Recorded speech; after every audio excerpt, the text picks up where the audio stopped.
नमस्कार मित्रों, बिहार की राजधानी पटना के गांधी मैदान में इमारत शरिया के तत्वावधान में आयोजित एक सभा इस समय पूरे देश में बहस और विवाद का विषय बना हुआ है। तो यह बिल्कुल स्वाभाविक है, क्योंकि उसका आयोजन वक्फ कानून के विरोध में हुआ था, वक्फ कानून की अस्वीकृति के लिए हुआ था। और उसमें बिहार के ही नहीं, देश के विपक्ष के कुछ नेताओं को आमंत्रित किया गया था। कांग्रेस पार्टी उसमें आमंत्रित थी, राष्ट्रीय जनता दल तो वहाँ की मुख्य विपक्षी पार्टी है, वो आमंत्रित थे ही। तेजस्वी यादव जी और उनके कई नेता मंच पर थे। वहीं से जो तेजस्वी यादव जी का भाषण हुआ है, बिहार के पूर्व मुख्यमंत्री रहे हैं, वो पूर्व उप मुख्यमंत्री, क्षमा करिएगा, बिहार के पूर्व उप मुख्यमंत्री तेजस्वी यादव जी का भाषण हुआ है। और उसमें उन्होंने कहा कि हमारी सरकार आएगी तो वक्फ कानून को कूड़ेदान में फेंक देंगे। हमारी पार्टी अल्पसंख्यक मुसलमानों अक़लियतों के साथ खड़ी रही है। उन्होंने अपने पिताजी लालू प्रसाद यादव की राजनीति की बात की कि कैसे हमारे काल में हमने दंगे रुकवाए, कैसे कैसे हमने किया है।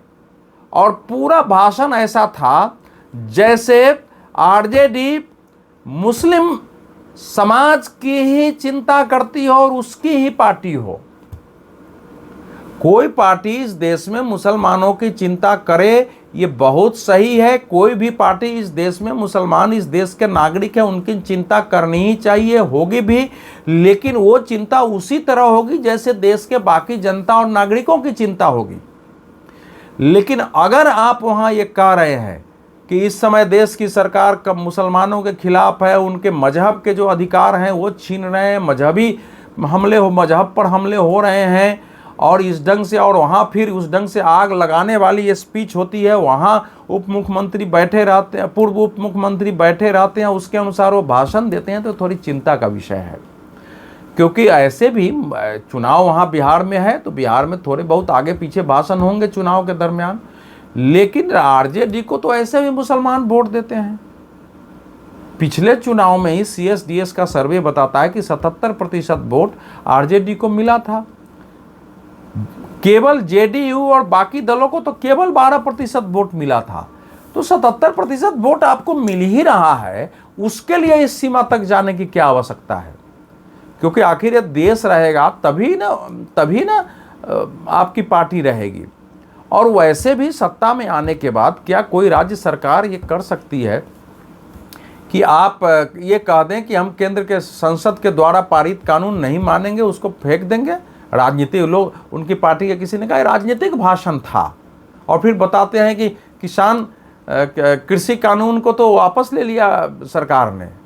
ठीक है, कृषि कानून को वापस लिया है सरकार ने कि हम इस कानून को वापस ले लेते हैं, लेकिन उसका यह अर्थ नहीं था। कृषि कानून और दोनों में अंतर है। वो एक अलग परिप्रेक्ष्य था, अलग कारणों से था कि देश के किसानों में थोड़ी गलतफहमी पैदा हो रही है, देश में विभाजनकारी शक्तियां उसका लाभ उठा रही थी। उसमें मैं नहीं जाऊंगा, क्योंकि मैं व्यक्तिगत तौर पर कृषि कानून के पक्ष में था, तो उस पर कभी आगे बात कर लेंगे। हम लोग लंबे समय से मांग करते थे कि भाई किसानों के लिए भी मार्केट उपलब्ध हो।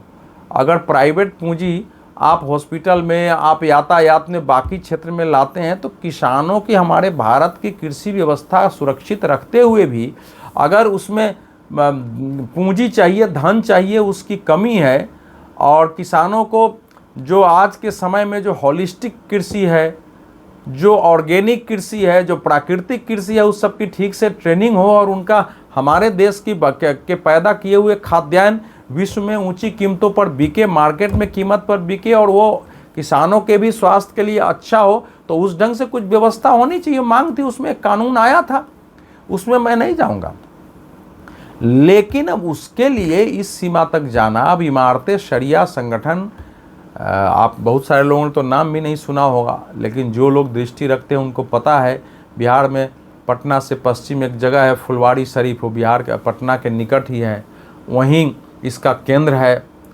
और वहाँ इसके जलसे होते रहते हैं, पटना में भी जलसे होते रहते हैं। और ये संगठन 100 साल पुराना है, और इसकी जड़ उससे भी 100 साल पुराना है। जब देश में मुगल काल खत्म हो गया, खत्म ही हो गया, अलग अलग राजे रजवाड़े हो गए और कंपनी का शासन शुरू हो गया था, उस बीच में मतलब इस्लामी शासन कैसे आए, इस पर जगह जगह विचार हो रहे थे कि शरिया का कैसे, शरिया के आधार पर कैसे समाज चले, कुरान शरीफ को कैसे लोग माने, और कैसे जो हमारा मुसलमानों का शासन था वो कैसे फिर से स्थापित हो। ऐसे अनेक विचार चलते रहे, हमको क्या करना चाहिए, अलग अलग मंच बनते रहे, और निकलते निकलते बिहार में इमारत शरिया के नाम से एक संगठन जो है वहाँ तक पहुँचा है। और तो जाहिर है कि अगर शरिया का मतलब ही है कि शरिया के अनुसार जो है चलाना है, तो उसमें कोई डाउट भी नहीं है।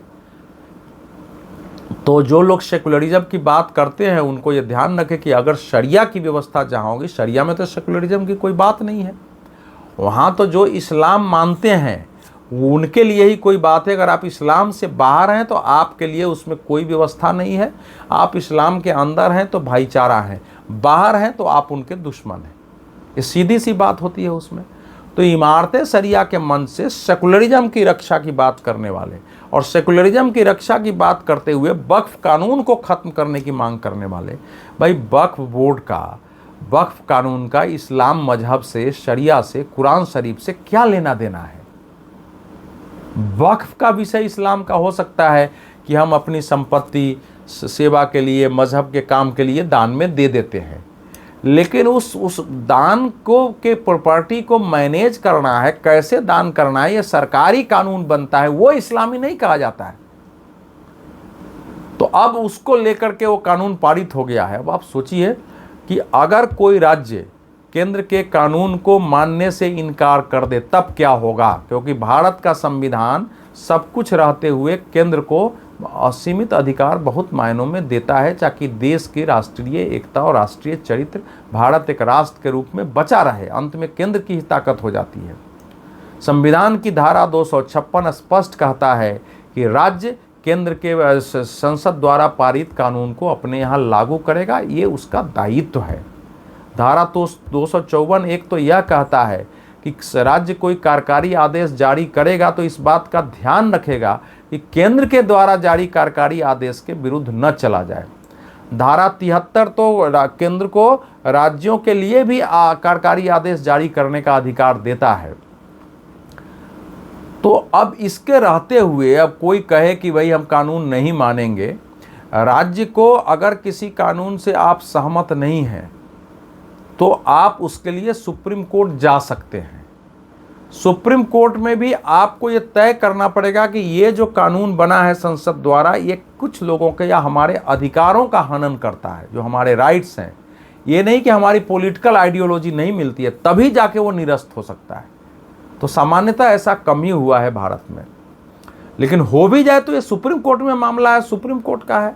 लेकिन इस तरीके से वोट के लिए, मुसलमानों को मैसेज देने के लिए कि हमारे साथ रहें, और वो आप इतने खतरनाक वहाँ भाषण हुए हैं, उसमें ऐसा लग रहा था जैसे इस देश में मुसलमानों के साथ केवल अन्याय अत्याचार हो रहे हैं। ये अत्याचार ऐसे हैं जैसे मुसलमानों के पूरा अस्तित्व खत्म हो जाएगा इस देश में, उनका मजहब समाप्त हो जाएगा, उनकी मस्जिदें छीन जाएंगी, उनके मदरसे छीन लिए जाएंगे, उनके कब्रिस्तान तक समाप्त कर दिए जाएंगे। क्या भाषा है ये भाई? कैसे मस्जिद मदरसे छीन लिए जाएंगे? लेकिन अवैध तरीके से अगर आपने बिना किसी से रजिस्ट्री कराए हुए, भारत के कानून के अनुसार, चाहे उस राज्य के भी कानून के अनुसार नहीं है, उसको आप कैसे कर देंगे? यही लालू प्रसाद यादव भारत की संसद में बताने वाले हैं कि वक्फ कानून को ख़त्म करना चाहिए। 2005 में उनका बयान चल रहा है कि कैसे जो हमारा पटना का एक प्रसिद्ध चौक है, वो कैसे वक्फ के नाम पर प्रॉपर्टी है, उस पर बड़े बड़े मॉल और कॉम्प्लेक्स कैसे विकसित हो गए हैं। लालू जी ही बता रहे हैं और संसद में बोल रहे हैं। आप देखिए क्या स्थिति बन जाती है मतलब इसमें, और वहाँ खड़ा होकर क्या बोला जा रहा है। तो अभी जानते हुए भी इस ढंग से इमारत शरिया के मन से आना, इमारत शरिया जो जहाँ तक मेरी जानकारी है वो एक प्रकार से वो बैठ करके और बहुत चीज़ों के फैसले भी कर देते हैं आपस में। किसी का तलाक हो रहा है तो वहाँ बैठ के वो फैसले कर देते हैं। वो कोर्ट की तरफ फैसला नहीं होता है, लेकिन लोग मानते हैं कि भैया ये हमारे शरिया के आधार पर फैसला हुआ है। बहुत लोग उसको स्वीकार कर लेते हैं। बहुत प्रॉपर्टी के डिस्प्यूट को उन्होंने ख़त्म कराने की कोशिश की है, और शरिया हमारा क्या कहता है उसके आधार पर वो फैसले करते हैं भारत के अंदर। और उसके मंच पर जाते हैं। हालांकि उनकी भी आपस में पद के लिए लड़ाई चलती रहती है, एक पक्ष उसमें भी दूसरा मत प्रकट करता है। अभी कुछ समय पहले वहाँ आधुनिक शिक्षा का प्रस्ताव पारित कर दिया, उसको लेकर हंगामा हो गया कि हम आधुनिक शिक्षा में कैसे जा सकते हैं। और फुलवाड़ी शरीफ तो वो जगह है जहाँ से जो PFI में हमने सुना होगा कि PFI 2047 तक भारत को गजवाए हिंद बनाना चाहती थी, और उसके लिए संगठित तंत्र बन रहा था, ट्रेनिंग हो रही थी कि कैसे हम जिहाद करें, कैसे हम राइट्स कराएं, कैसे हिंसा फैलाएं, कैसे हिंदुओं को और दूसरे गैर मुसलमानों को मुसलमान बनाए। और सारे NIA के जांच में अभी चल रहा है वो। तो ये ऐसा केंद्र है। और यही नहीं, जो बनारस में संकट मोचन मंदिर का विस्फोट हुआ था, वहाँ भी जो आतंकवादी का स्रोत और केंद्र फुलवाड़ी शरीफ ही निकला था। तो इसीलिए वो फुलवाड़ी शरीफ एक ऐसी भी जगह है, तो आपकी इनकी भूमिका उसमें नहीं आई, ये बात सही है। लेकिन जिस प्रकार के भाषण होते हैं, जैसे लोगों के बीच में जाके बात की जाती है, उसी से तो गुस्सा पैदा होता है कि किसी को ये अगर एक वर्ग के अंदर ये हो गया कि हमारे इस्लाम को ये सरकार ख़त्म कर रही है, इस देश में इस्लाम ख़त्म हो जाएगा, इस देश में हमको नमाज पढ़ना बंद हो जाएगा हमारा, इस देश में हमारे मस्जिद मदरसे कब्रिस्तान समाप्त हो जाएंगे, तो बहुत मरने मारने को तैयार हो जाएंगे। उसके लिए कौन जिम्मेवारी होगा? तो कम से कम वोट के लिए भी मंच पर क्या बात करेंगे। वहाँ तो राहुल गांधी जी का भी संदेश पढ़ा गया, मल्लिकार्जुन खड़गे जी का संदेश पढ़ा गया, कांग्रेस के नेता सलमान खुर्शीद उस मंच पर थे। सलमान खुर्शीद इस समय कांग्रेस में बड़ी भूमिका में नहीं है, तो मुझे लगता है कि पार्टी ने उनको भेजा नहीं भेजा मेरी जानकारी में नहीं है, लेकिन आजकल मुस्लिम नेता के रूप में वो जगह जगह ऐसे बैठकों में कार्यक्रमों में रहते हैं। अब इस समय वो देश के बाहर जब प्रतिनिधि मंडल के साथ गए थे तो उन्होंने अच्छी बातें रखी है, भारत के पक्ष में रखी है, और उन्होंने कहा भी है कि बाहर मुझे जो करना चाहिए मैं वही कर रहा हूँ। वो एक अलग पक्ष है, लेकिन एक दूसरा पक्ष उनका चल रहा है, क्योंकि उनकी राजनीति में हैसियत रही नहीं है और न उनका अपना कोई जनाधार है किसी बड़े क्षेत्र में जहाँ से वो अपनी बदौलत चुनाव जीत सके। तो इस नाते उनकी अपनी भी समस्या है सक्रिय रहने की। वहाँ उन्होंने अपने नाना डॉक्टर जाकिर हुसैन को याद करते हुए भाषण दिया है। तो ये सारे लोग मिलकर इस देश में कहाँ देश को ले जाना चाहते हैं? ऐसे देश चलेगा क्या कि ममता बनर्जी कह रही थी कि हम इस कानून को नहीं मानेंगे, झारखंड के एक मंत्री ने कह दिया कि हम नहीं मानेंगे, कर्नाटक के एक अल्पसंख्यक मंत्री ने कह दिया कि हम इस कानून को नहीं मानेंगे। ऐसा लग रहा है जैसे ये अलग अलग देश के नेता हैं, इनके अलग देश से अलग देश की सरकारें और नहीं मानेंगे, संसद के कानून को आप नहीं मानेंगे। ऐसे चलता है क्या देश? मैंने स्वयं धारा बताई है, आपने संविधान के तहत शपथ लिया है, संविधान के तहत चुनेंगे और संविधान के तहत आपको स्वीकार करना पड़ेगा। और आप भी जानते हैं कि वक्फ के नाम इस देश में कितना अन्याय हुआ है, स्वयं मुसलमानों के साथ कितना अन्याय हुआ है और झूठ बोला गया है, और किस ढंग से वक्फ के नाम पर मुसलमानों के अंदर गरीबों का, यतीमों का, तलाकशुदा महिलाओं का और विधवाओं का, जिसके लिए वक्फ होता है, वक्फ की यही है, उनके हक उसमें मारे गए हैं। तो अब उसके लिए कानून बना है, लेकिन अब कानून पर मैं बहस नहीं करूंगा। बिहार में शायद तेजस्वी यादव जी को इस समय लगता है चुनाव में कि जिस ढंग से पिछली बार ओवैसी की पार्टी ने 11% वोट ले लिया, 5 सीटें जीत ली, और उससे शायद हमको सीटें कुछ घट गई है। और इस बार प्रशांत किशोर और ओवैसी की पार्टी में दोनों में गठजोड़ हो रहा है, और प्रशांत किशोर स्वयं इस समय मुसलमानों को ज़्यादा से ज़्यादा टिकट देने की बात करें तो मुस्लिम वोट बढ़ सकता है, तो उसको बचाने के लिए वो इस सीमा तक जा रहे हैं। तो एक मुस्लिम वोट को लेकर के ज़बरदस्त इस समय होड़ मची हुई है। तो अब बिहार के लोग तय करें, और उसी के लिए जाति के रूप में विभाजित करो। इस समय जो नीति है कि चूंकि हिंदू समाज में पहले से एक जागृति आई है, उन्होंने थोड़ा बहुत अपने को समझा है, और वोट देते समय हर जगह अब जाति पर नहीं बढ़ते हैं, जाति से ऊपर उठकर हिंदू के रूप में भी वोट डालने लगे हैं। तो उसको तोड़ो। दो ही रास्ता है कि बीजेपी को हराना है तो जाति के रूप में तोड़ो, उसके लिए झूठ फैलाओ, फिर मुसलमानों के अंदर ये पैदा करो कि भाई ये जो मैं ही जो है तुम्हारा संरक्षक, तुम्हारे साथ खड़ा हूँ, तो मुस्लिम और जाति तोड़ों के आधार पर ही सत्ता में पहुँच सकते हैं। तो ये एक खेल देश में चल रहा है।